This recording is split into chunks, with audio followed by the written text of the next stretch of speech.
Will you solemnly promise and swear to govern the peoples of the United Kingdom of Great Britain and Ireland and the dominions thereto belonging according to the laws and customs that the people have chosen? I solemnly promise so to do. Will you, to your power, cause law and justice and mercy to be executed in all your judgments? I will. Will you maintain the laws of God and the true profession of the gospel? Will you, to the utmost of your power, maintain the United Kingdom, the Protestant Reformed religion established by law? Will you preserve unto the bishops and clergy of England and the Church committed to their Church at such rights and privileges as by law or do shall appertain to them? All this I promise to do. The things which I have herebefore promised, I will perform and keep. So help me God.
In 1769, the Scottish engineer James Watt transformed the steam engine into a source of continuous power.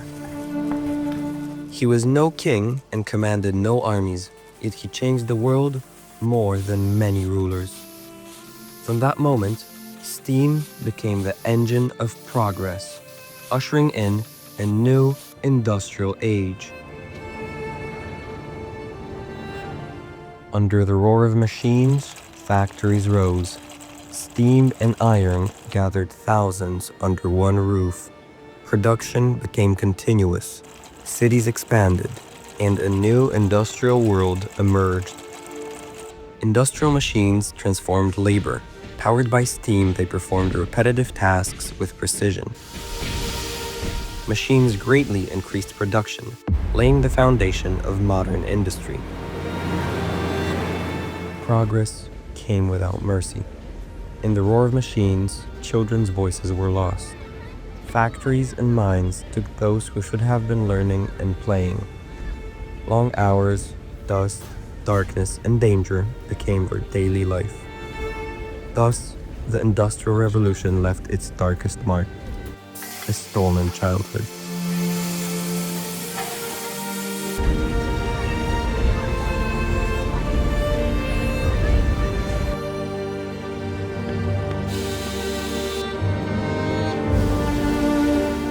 London was shrouded in thick, black smog. Smoke from hundreds of factories darkened the sky and poisoned the air. Inside those factories, danger became routine. Unprotected machines, deafening noise and toxic dust surrounded the workers. Long hours drained their strength, and a single mistake could cost health or life. For many workers, the factory became a place of death.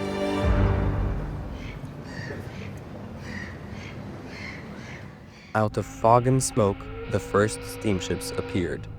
Their engines were powered by steam. Steamships no longer depended on wind or currents. For the first time, humans could control a vessel's movement on schedule. The speed of maritime transport increased significantly. Travel and cargo delivery became more predictable. Steamships expanded trade routes and connected distant regions. New technologies gradually transformed navigation.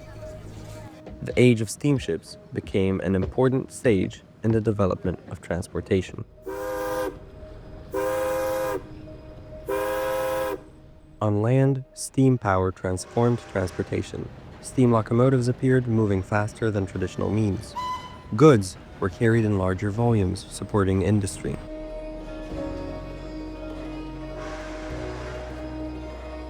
Faster, more convenient travel increased journeys. People moved more often between cities and regions.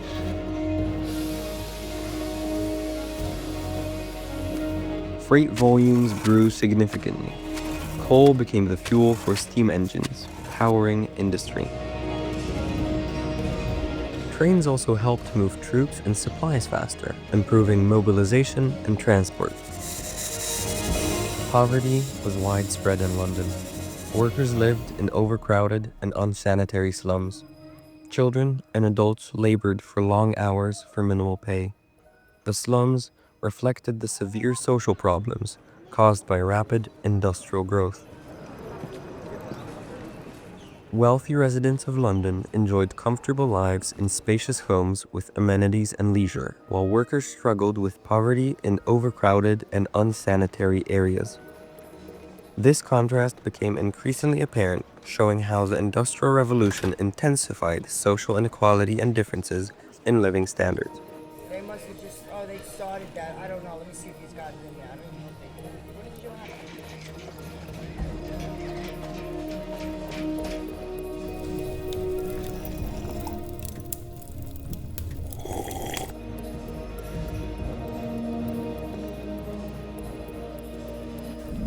For many workers, even housing became an unaffordable burden. The cost of housing was beyond their reach. Many could not afford even the smallest apartments and became homeless. They were forced to live on the streets or rely on shelters, where conditions left much to be desired.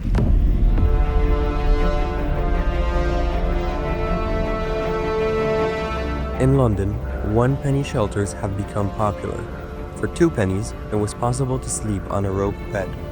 Nights on the rope were grueling, cramped, uncomfortable, and leaving almost no rest. People endured cold, hunger, and constant discomfort trying to survive the night.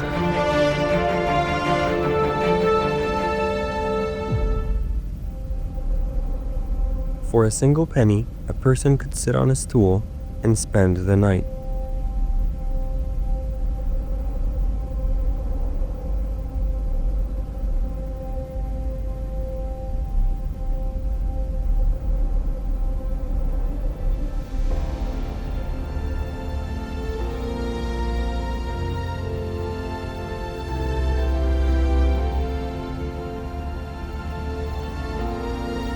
If someone fell asleep, the attendant could hit them.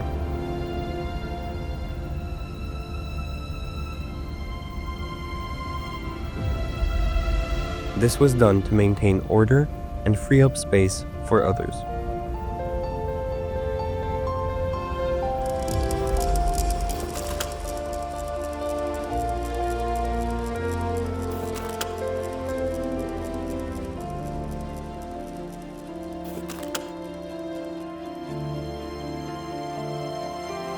For 4 pennies, a person could sleep in a coffin, a cramped, lice-infested space with a foul smell. Compared to previous sleeping options, this was already considered a luxury.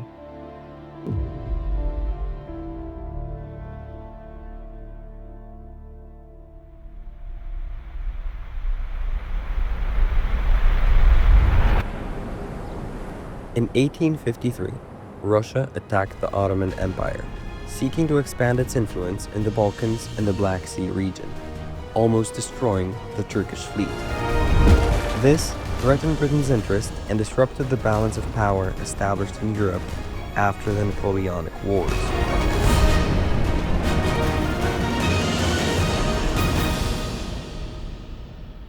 This threatened Britain's geopolitical interests, leading Parliament to vote to declare war on Russia. The question before the House today is how to respond to one of the most abhorrent uses of... Calm down. It's a very serious matter. This is to be taken up the chair on the agreement that I made. That's the difference. It gives me an ask for me to give a couple of minutes to... Go!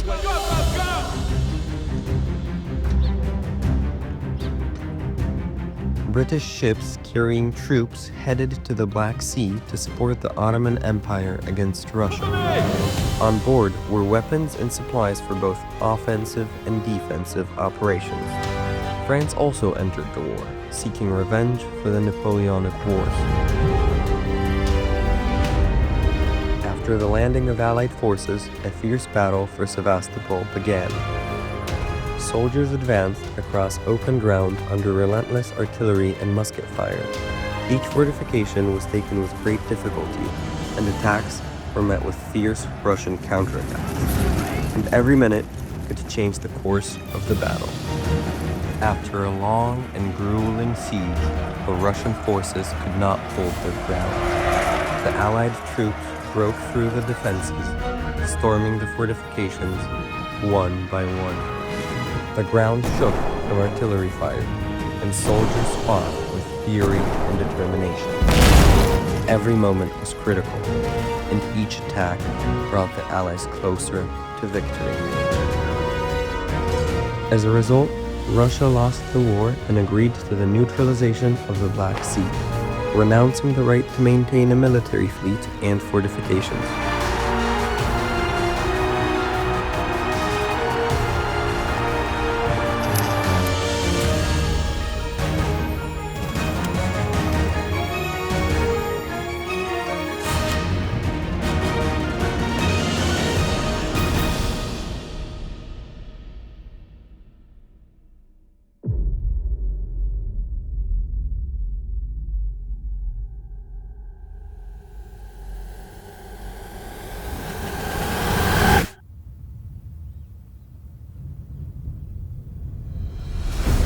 In the 19th century, China fell into deep dependence on opium, which became not only a social but also a political catastrophe.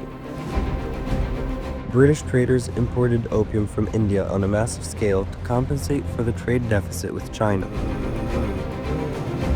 Millions of Chinese people became addicted to the drug, which weakened the army, the economy, and state governance.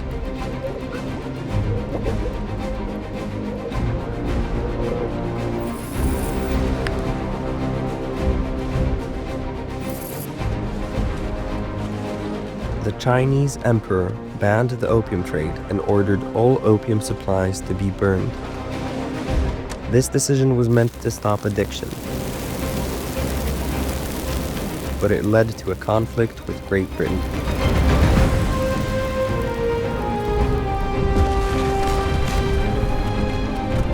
The Opium Wars led to severe consequences for China. After its defeat, the country was forced to sign unequal treaties with European powers. China opened its ports to foreign trade, lost control over parts of its economy, and ceded Hong Kong to Great Britain, and the opium trade was resumed. Foreigners gained special privileges, were exempt from Chinese laws, and received free access to Chinese markets. State authority weakened, while corruption and social crises intensified. These events marked the beginning of the so-called Century of Humiliation, when China became dependent on foreign powers and lost its status as a great power.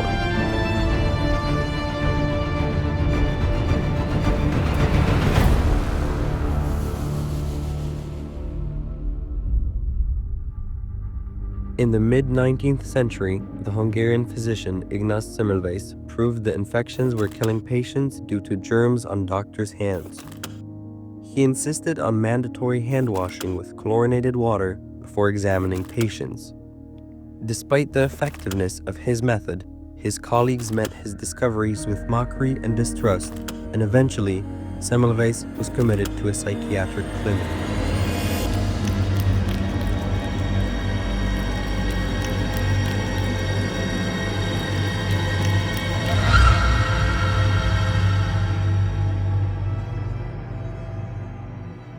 At that time, doctors performed surgeries without changing their gowns, which were always blood-stained. Among colleagues, it was believed that the more blood and dirt on a gown, the more experienced the doctor.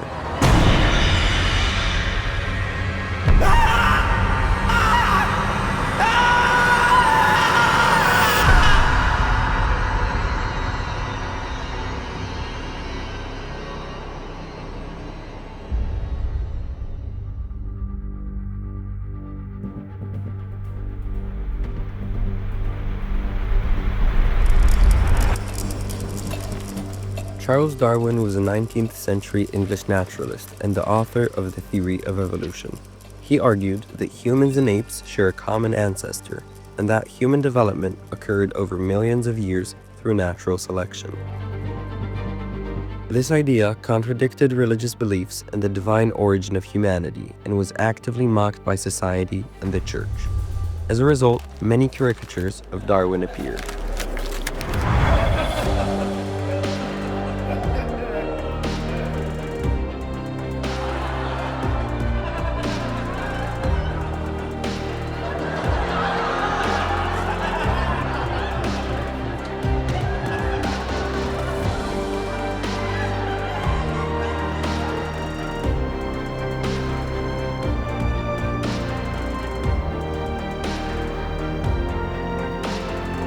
In 1860, a famous debate took place in Oxford between Bishop Samuel Wilberforce and biologist Thomas Henry Huxley, a supporter of Darwin. Wilberforce opposed the theory of evolution, seeing it as a threat to religious beliefs about human origins. The debate became a symbol of the conflict between science and religion and drew widespread public attention.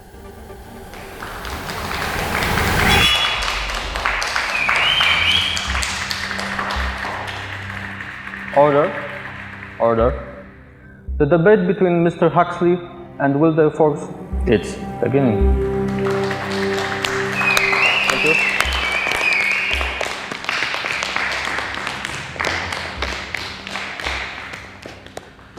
Dear ladies and gentlemen, today we are confronted with a theory that seeks to overturn the order of creation.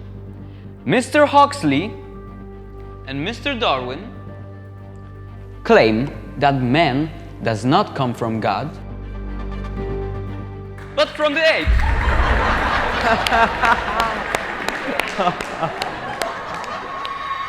This contradicts the Bible and the common sense of every Christian.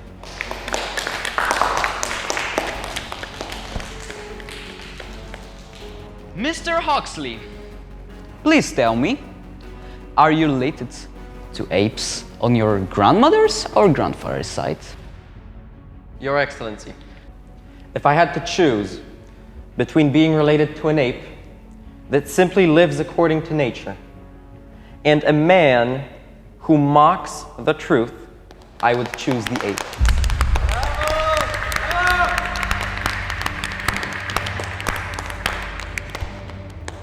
Darwin's theory is the result of research and observation.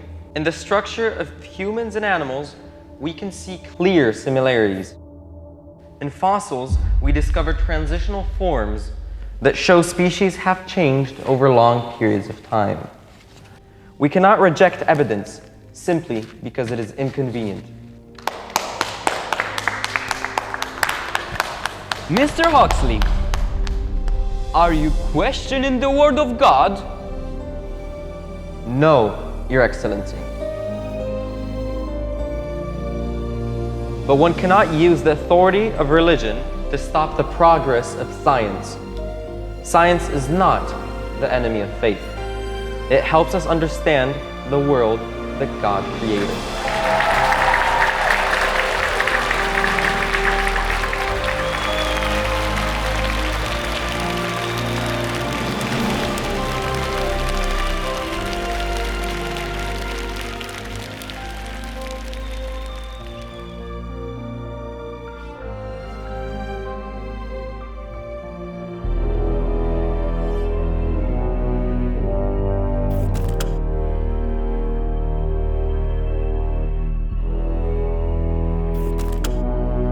On January 22, 1901, the world was shaken by the death of Queen Victoria. She ruled Britain for over 60 years.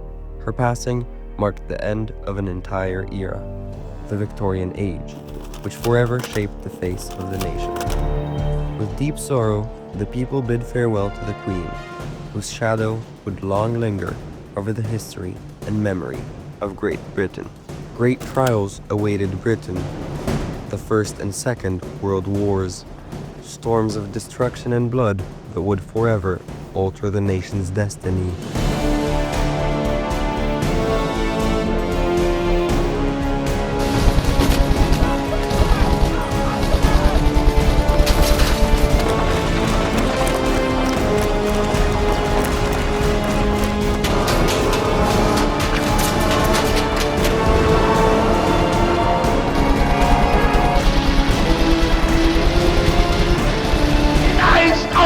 Deutschland nicht geschenkt dahin, sondern